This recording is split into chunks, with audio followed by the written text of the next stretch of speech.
Motel Hell is a pretty fun film, and the sound effects are delightfully horrific.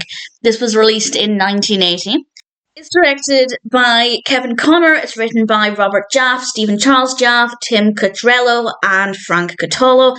And we have a cast including Rory Calhoun, Paul Linke, Nancy Parsons, and John Ratzenberger at one point. It's because of Ratzenberger that I became aware of this. I don't know if I would have watched it otherwise, but I am trying to watch more cheesy comedy horrors, and this fits right into it. It's about a motel, and the owners of the motel are killing the people who are staying there, quite frankly. It's a very basic premise, but it works really well. And, well, I won't say too much, but they also use the humans, they use the bodies for meat. So, in general, while it's not the most intricate narrative, it is still pretty well written. The characters are well written, the performances are good. It's quite dimly lit.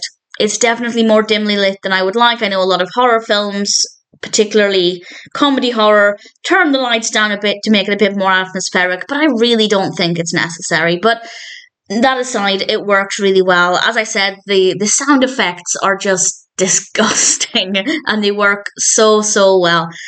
And in terms of being scary, it definitely isn't. Comedy horrors are rarely scary, really. And this one has some suspenseful moments, but unless you're really not a fan of horror, then I don't think you'll find it to be very scary. But definitely has some suspenseful moments. And in general, I can't really fault it. I don't think it will appeal to everybody, but if it sounds like something that might work for you, then I'd say Motel Hell is maybe one that's worth watching.